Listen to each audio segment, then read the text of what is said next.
Well, good morning. We have worked very hard over the last 4 years to overcome a lot of obstacles that the federal government has put in our way across a wide variety of issues. As they've borrowed and spent and driven costs up higher, we've acted to reduce burdens on Floridians, whether it's tax relief, toll relief, you name it. As they tried to throw roadblocks into education freedom, we worked hard and we overcame it.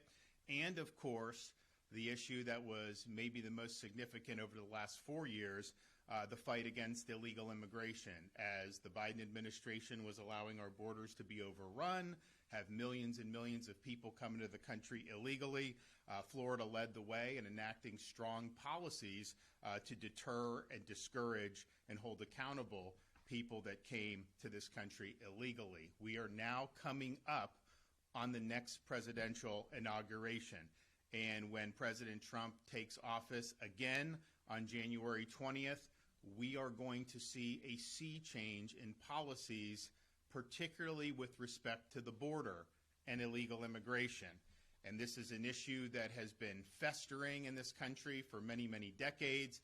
Although the first Trump administration was much more successful than others have been, this is the time to get it right once and for all. And so the state of Florida stands ready, willing, and able to be able to help facilitate these policies that will benefit Floridians and benefit the American people. We've been working with the transition team. I've been speaking with the president. We had the governors down at Mar-a-Lago. There's going to be some ambitious policy changes that are going to be instituted on day one, particularly with respect to illegal immigration and major executive orders that are going to unwind the bad policies of the Biden administration, but then also provide a level of empowerment for states and local governments to help facilitate the policies against illegal immigration. And so the question for the state of Florida is, we're not a sanctuary state. We banned sanctuary cities my first year as governor, but we have a responsibility to be in this fight. State and local officials in Florida must help the Trump administration enforce our nation's immigration laws. And we are going to need, in order to do that effectively, we are going to need legislation to impose additional duties on local officials and provide funding for those local officials. There also needs to be measures to hold people accountable who are violating our anti-sanctuary policies. And then Florida needs to make sure that we don't have any lingering incentives for people to come into our state illegally. So therefore, I'm going to call the legislature into special session starting the week of January 27th. We have the next president taking office January 20th. We anticipate executive orders to be issued immediately after the swearing in and the inaugural address. We're going to have some time to process to make sure we're doing what we need to do, but then we need to act, and we need to act quickly. We don't have time to waste. The American people spoke very clearly of all the issues out there, and there were a lot of very important issues. This issue of the border and illegal immigration was one of the top issues in the 2024 election and has been one of the top issues that we've had in this country for many, many years. So it will require new legislation in Florida to ensure that the duties of both state and local officials are very clear, and that those duties require them to be assisting the federal government in this regard. Now, the state, we're going to do it because I'm going to order that the state does it. Local, I think you're going to have some different views on that. Now, we're not a sanctuary state. We ban sanctuary cities, but you got to have effective accountability to hold those folks accountable if they choose to go in a different direction. It will also require some funding. Not a lot of funding, but I have a lot of sheriffs out there that are chomping at the bit. They want to be able to help, and they just need a little bit of funding. So we have responsibility to provide that funding, and we're going to be calling upon the legislature to do that. And just think about it. This will help with the overall public safety. Yes, enforcing immigration law in and of itself is important, but if you think back to the hurricanes we just had, they had looters in Pinellas County. I think there was like 45 of them that were arrested over a period of time. And I think 40 of them were in this country illegally. And I'm just thinking to myself, how the hell is this happening here on the head of a natural disaster. You got people that come here without authorization and they go out and try to loot the place. Give me a break. Those people need to be sent back immediately.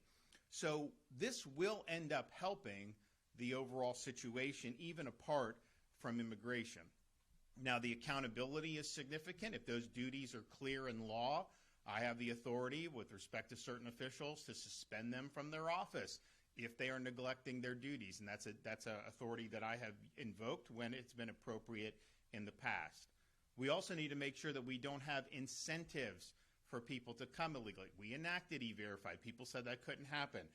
We really did probably the strongest legislation in the country in 2023. So I think Florida has really done a great job, with one lingering exception. So back in 2014, the legislature enacted and then the then governor signed legislation providing preferential tuition for illegal immigrants, in-state tuition. That is a benefit that you're rewarding somebody for being here illegally. So that in-state tuition, it's been on the books now for over a decade. We've tried to work with the legislature to get that repealed in the past. It's something that always seems to fall out of the bill as it gets. No more excuses on this. We need to remove all incentives to come to the state of Florida illegally, and that is one of them. So we have a responsibility to act, and we will. Now, the call that we will make will not be limited to illegal immigration. There are other pressing issues that the state of Florida is facing.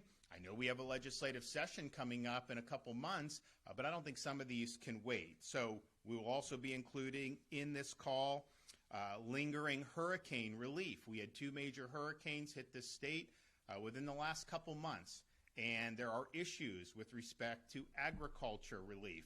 There are issues with respect to homeowners, things like My Safe Florida Home. We have people that are approved, they're on a waiting list, but the funding ran out. Well, why not provide them that grant so they can build back in a way that's going to be more resilient in the future, given that they're in those areas? So we're putting that in the call. And look, if you're not going to do any more relief, if the legislature doesn't want to do that, that's one thing. But if you're going to do it, why wait for the money to be available July 1st? Why not just get it out the door this month so that people can get the relief they need? We'll also be including a call in the call condominium relief. So there was a major issue in this state because of the tragedy of Surfside back in 2021. One of the worst moments in the state's history. We lost close to 100 people, devastated the community of Surfside and South Florida, and people wanted to do something, and I respect that. And we've had, even apart from Surfside, there were decades in Florida where these condos have been neglectful. There's no question about that. But one piece of legislation was just not going to be able to solve all the problems. We're now seeing some problems that I think were unintended that have popped up, and we have a responsibility to act to make sure that people can stay in their condo units. The legislature should not be doing anything that's going to cause someone to have to flee because of an artificial mandate. And so I think it was a good faith effort. I don't think people had all the answers then, but now we've seen what's happened. My administration, we've been working over the last several months soliciting input. We've held roundtables in different parts of the state. I know the Florida Senate has been soliciting input. So let's get our heads together and let's provide some relief. And then the final addition to the call will be reforming the petition and amendment process in the state of Florida. I mean, this was a major thing in this last election, and to have the amount of fraudulent petitions that were verified as fraudulent by the Secretary of State's investigation for Amendment 4, that is a huge problem. And I think part of the reason we're at this juncture is because the citizen initiative has really been transformed into a special interest initiative. And it's basically major, well-funded interest. They will pay people to gather petitions, and they'll pay them. And so these people have admitted, some of them have admitted to doing fraudulent petitions. And so that we need election integrity across the board. It can't just be, yes, obviously if you're going to cast your ballot, you need ID, you need paper ballots, all that. But these initiatives, these petitions, should not be able to be manipulated this way, especially with respect to amending the Constitution. Our Constitution should not be for sale to the highest bidder. So reform is needed. I think there's broad agreement in the legislature that reform is needed. I think it's timely because why start another election cycle where you have the old system and then what? If there's fraud, what are you going to do at that point? It's just it didn't work this last time to adequately police the fraud. We got it, and I think people will be held accountable. I know some have been. I think there'll probably be more prosecutions. But let's just get it right now so we don't have to worry about this going forward. So I look forward to being able to work with the legislature to deliver these really significant issues on behalf of the people of Florida. But we don't have the ability to just sit around and wait with a new president taking office, with these new policy changes that are coming. We've got to get ahead of it. We've got to make sure that we're there as a willing partner with the Trump administration to be able to accomplish what the voters sent President Trump to accomplish. With that, take some questions. Yes? Talk about the timeline more on why is it important to have this done the last week of January instead of waiting until the first week of March? Because the policies are going to go into effect the week of the inauguration. And so you can have, and it's not just the first week of March. I mean, some of this stuff wouldn't take effect potentially later if you do it in regular session. That's typically the process. So why would we want to twiddle our thumbs when we know that this is a major initiative? This is probably the most significant initiative, domestic initiative, that the new administration is going to do. So we need to be ready. And everybody who's in law enforcement, state and local, they need to know you have responsibilities to help facilitate this important interest for our country. We'll provide you funding for it, but you got to be on the team here. And I think you need to do that on day one.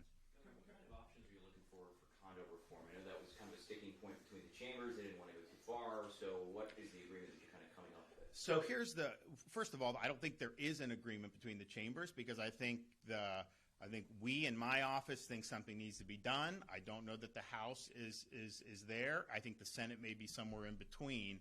But what I would say is this: we have a lot of members in both the House and Senate that have constituents. And this is one of the things that the constituents are talking to them about. What role do we have in mandating certain things to be done from the state level? I mean, it's one thing to have transparency so that the condo owners know if there's something wrong with the building, they need to know that. I mean, I don't think very many people are going to, if they thought that the building was in danger of standing, that they would not want to do something about it. But I think this is bringing a lot more than that. And it's saying you should have done this repair, you should have done that repair, which may be true. But the question is, are we going to force these big assessments through legislation, which I think is what's happened. So I think that there just needs to be relief, and you got to be common sense about it and just be honest that we didn't have all the answers when they did it the first time. Honestly, we still don't have all the answers, even with Surfside. But let's just make sure that we're not leading people to be forced out of their units. And so there's different things you can do with deadlines. You can have the locals take responsibility for ensuring some. There's a whole bunch of different things that have been put out there. But I know the Senate has worked to get some ideas. And I'm confident the legislature will be able to just listen to their constituents. I mean, this is not just it's not like this is something that I'm just coming up with. I mean, we're doing this because people have asked us to do it.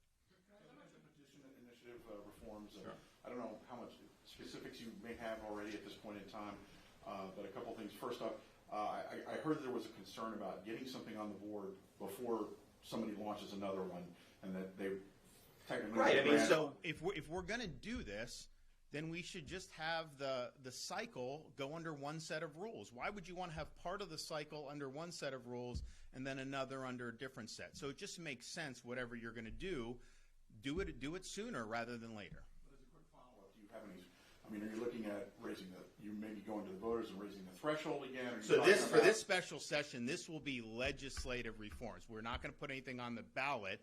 There may be things that would be appropriate to do, but as you know, that's not going to happen until the fall of 2026. So that would not necessarily be time sensitive in a way to justify special session. So this is going to be legislative reform. So one thing we're going to do is we've worked very hard on verifying signatures and ID for absentee ballots.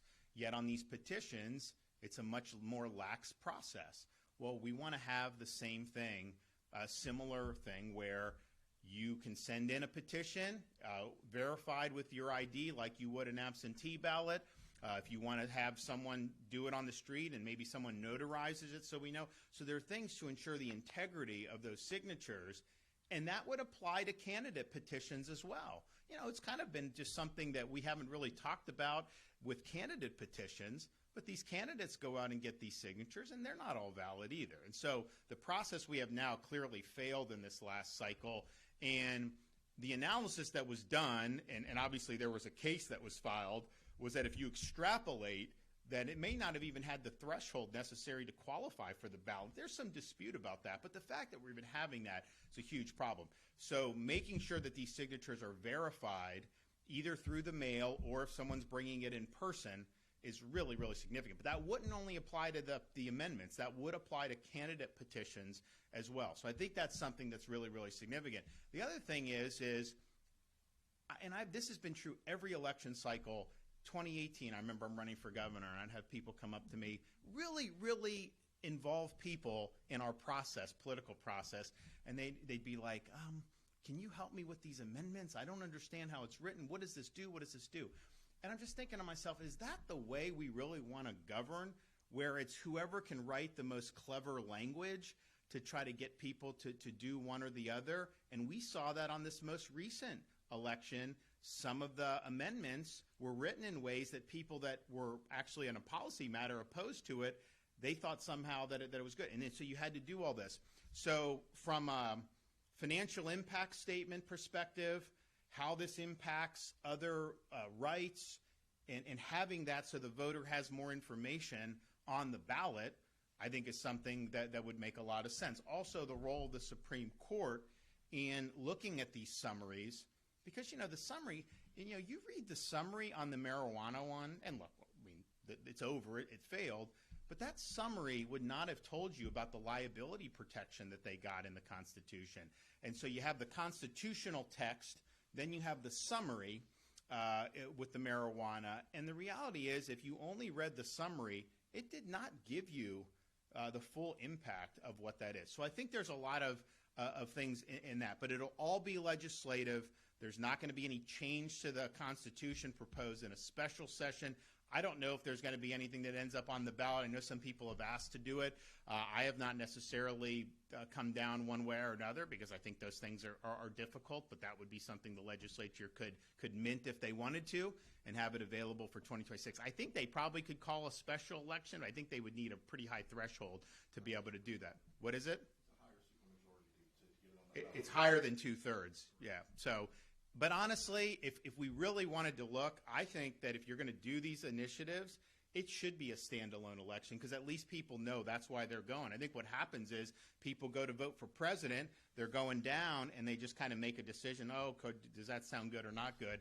And there's not as much debate as there need to be. Now, there was more debate on these more recently just because the proponents spent almost $275 million between Amendments 3 and 4.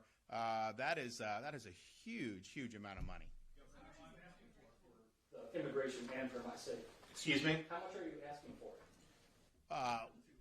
So on My Safe Florida Home, I think what I've said is, because I think that the program can be expensive and I don't know how far the legislature is willing to go, but I said at a minimum what we would want is anybody in these hurricane-affected areas who had damage to their home who are approved for My Safe Florida Home, but there's not enough money, let's get them the grants. So that helps when they're rebuilding it, and they need to rebuild anyways. They're approved for the program.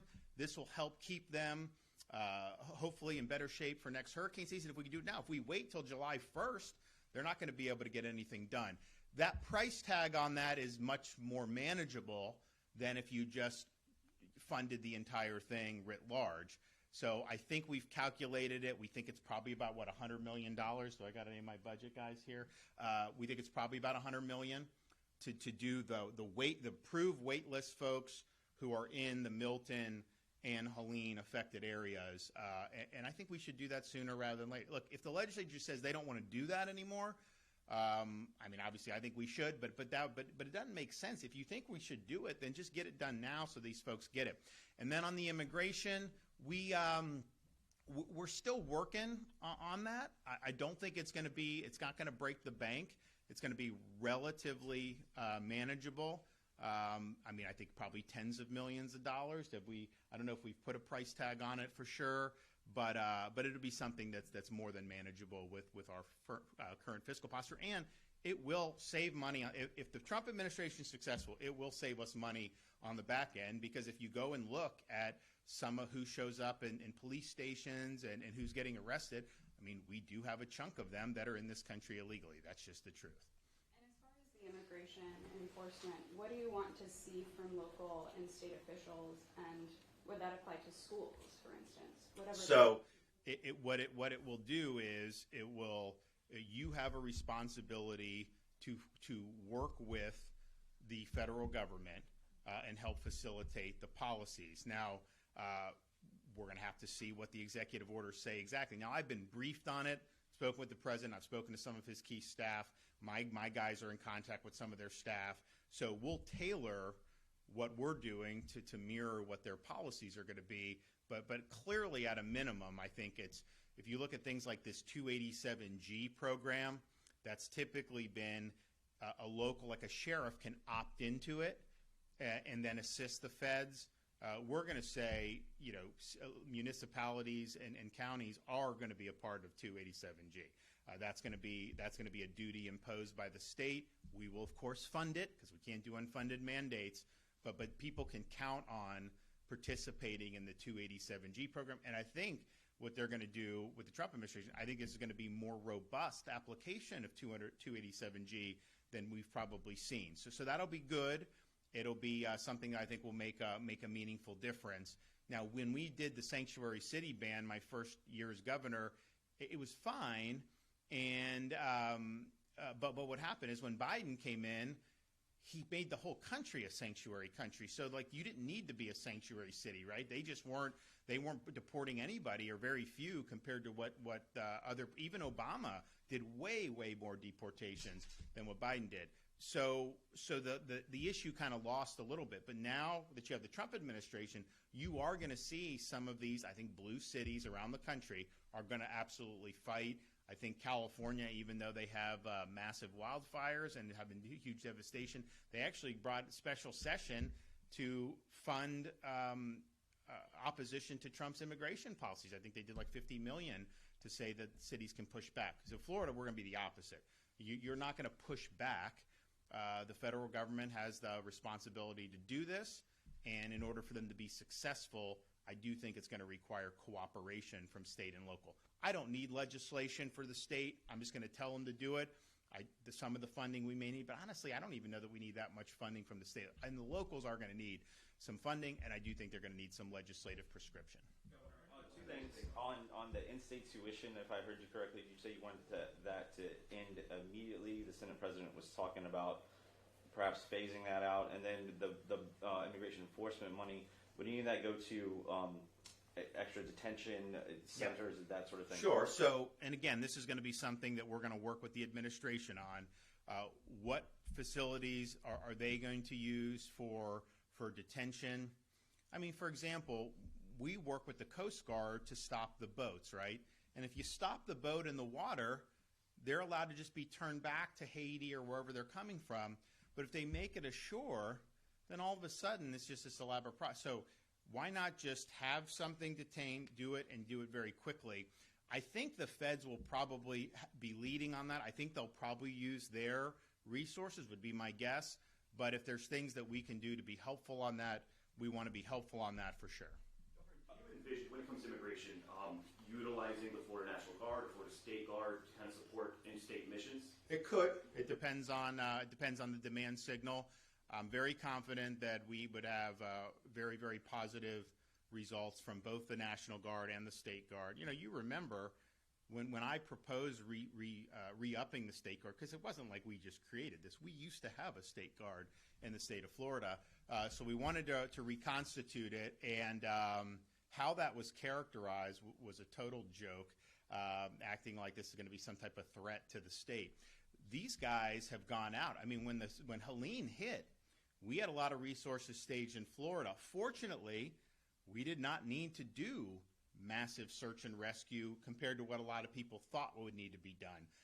And so 24 hours into it, 36 hours into it, we had resources.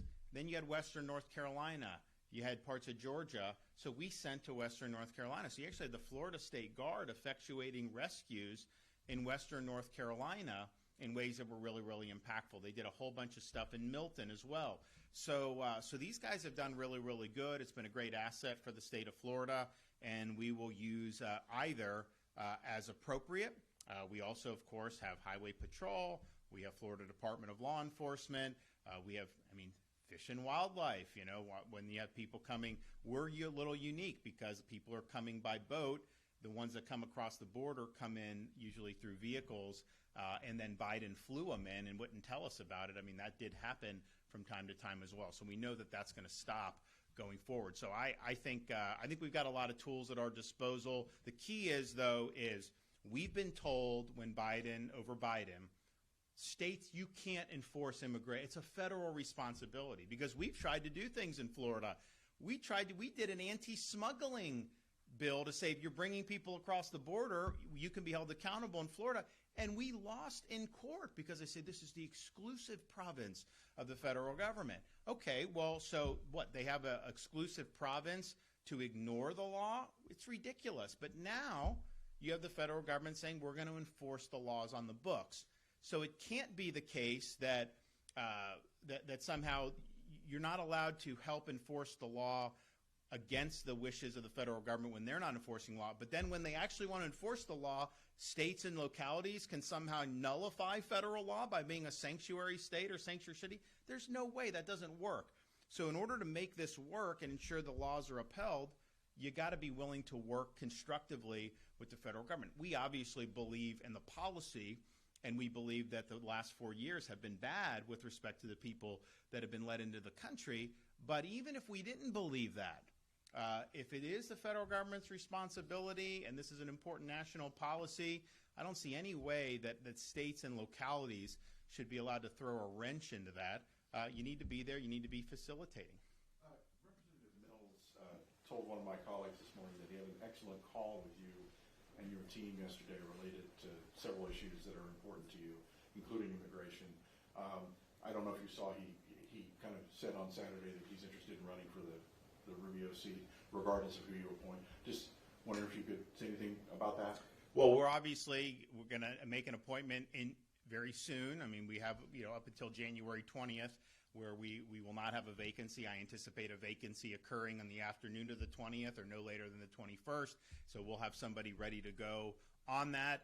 Look, people are free to do what they want. I think generally speaking, if somebody is appointed and does a good job, I don't think that they're going to be somebody that you're going to be able to successfully challenge in a Republican primary. And so people are free to do what they want, but I don't think that would be something that would be the case. And I'm sure if he happened to be appointed, I don't think he would want necessarily someone doing it. But that's fine. So we've talked to a lot of good people. We've got a lot of I think credible candidates and some good candidates. Now, Corey, one of the things we did discuss, he's a member of the House.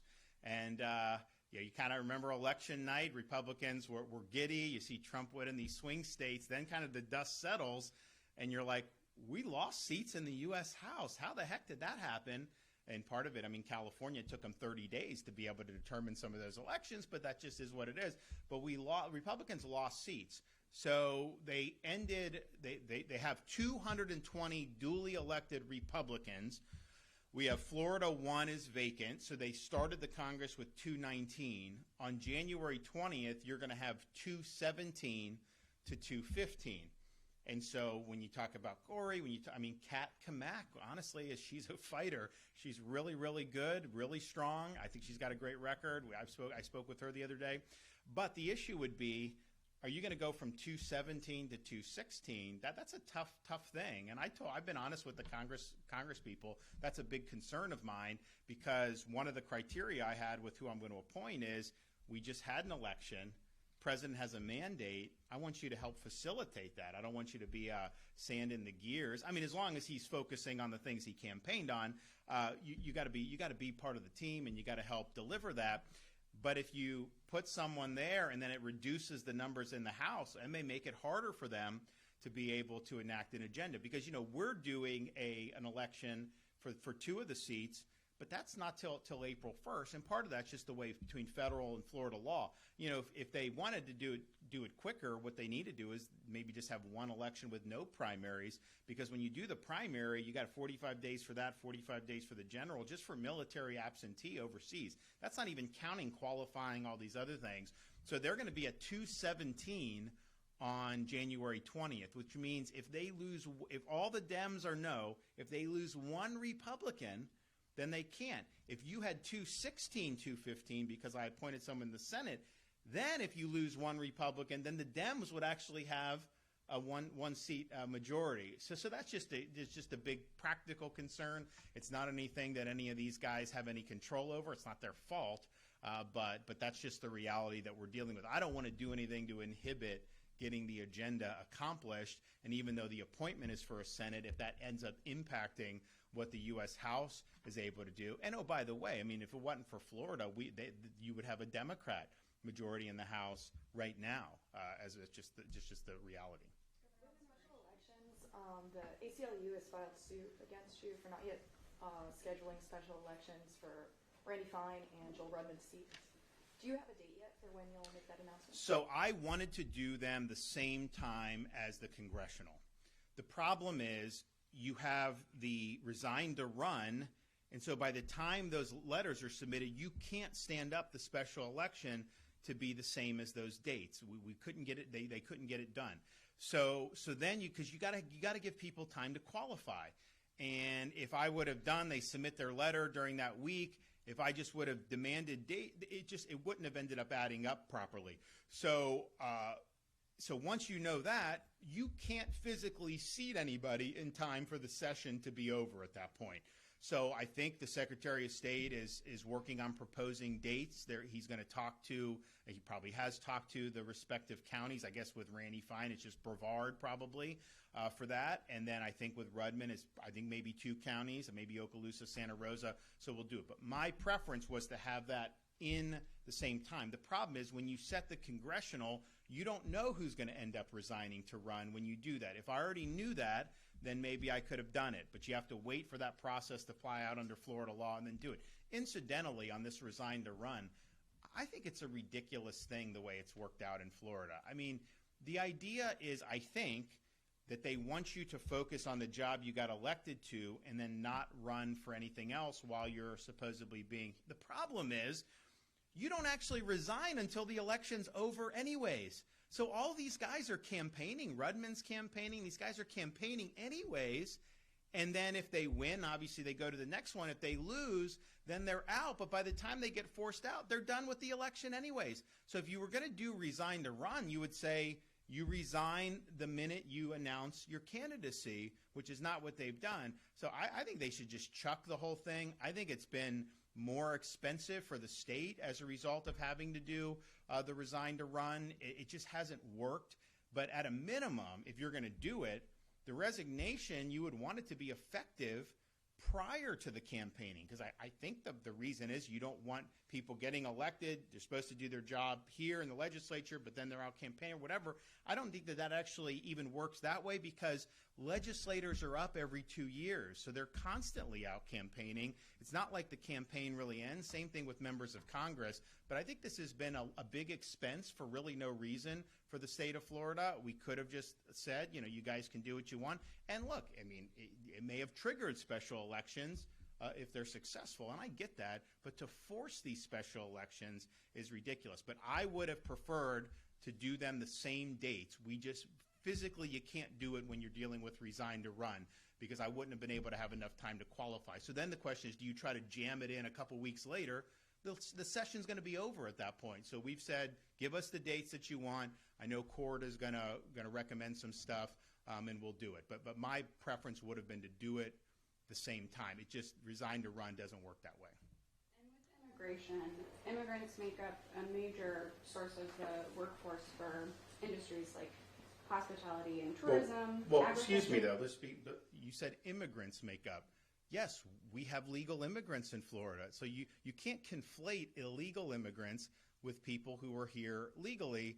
Now, I've also said we've got some big problems with some of the legal immigration programs that we have. I mean, we've seen this H-1B program, how companies will bring in H-1B, the Americans train the H-1B, and then they fire the Americans and hire the H-1B. How would that even remotely be acceptable?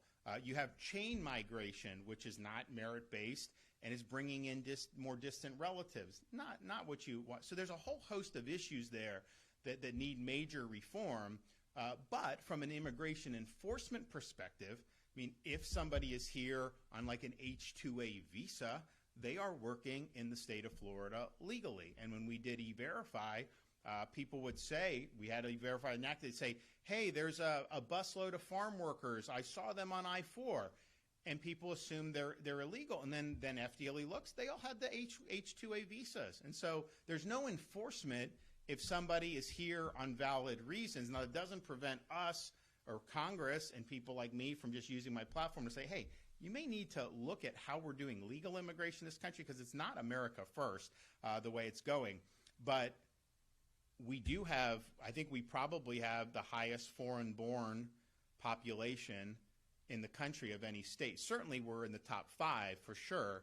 And yet, I would point out, I came in, we did sanctuary city ban. People say, oh, you can't do that. You know, we have.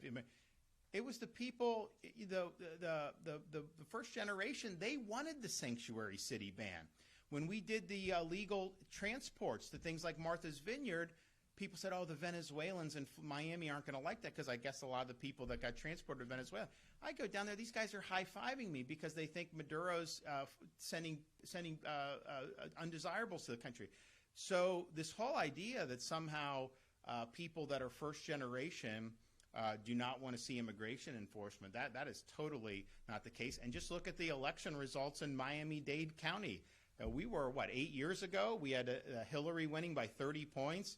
I carried it by double digits 2 years ago. Donald Trump carried it by double digits, and we both ran strong on immigration. So don't conflate the two. Immigration enforcement is focusing on illegal aliens that are in the country, in our state. Legal immigrants obviously have a right to be here. They're following the process. Now, that should not mean that someone here is H-1B. Of course, they're not going to be sent. But if there's fraud and if these programs should be reformed, they do need to be reformed. But I would not conflate the two. I think the media oftentimes, they try to frame it as if somehow somebody comes, they apply, they come to the United States, they're doing good. And it's like, oh, they're going to enforce against, quote, immigrants. No, they're going to enforce against illegal aliens. And that's really what we're talking about. So week of January 27th, I know that there's a lot of rank and file members of both the House and Senate that are chomping at the bit to be able to weigh in and make sure that Florida is leading the way in the states to help the incoming Trump administration accomplish their objectives. There's a whole host of other areas I think we're going to be working with. I mean, a lot of it is going to be, they're going to be empowering us to do more and more, whereas we usually had to overcome the Biden administration. I think you're going to see more and more responsibility provided to the states. I mean, I mentioned last week, give me the stuff for Everglades restoration for federal. We can do it much quicker than the Army Corps can do. We have a massive reservoir south of Lake Okeechobee. We want to make sure we do. Block grant the money. Give us the authority. We'll get it done. Higher education. Make sure we overhaul accreditation. Department of Education federally has got to approve that. We're ready to go on that. We know there needs to be. So there's going to be a lot of things that they're going to be empowering us to do, but this is one key example where we can help facilitate a key objective, not only for the incoming administration, but for our country. We got to get this issue right. We've been talking about it for decades and decades. Now's the time. President Trump has a mandate. State of Florida is going to be there working every step of the way. Thank you. Thank you. I hope to do more of these this coming years. You got this nice room, right?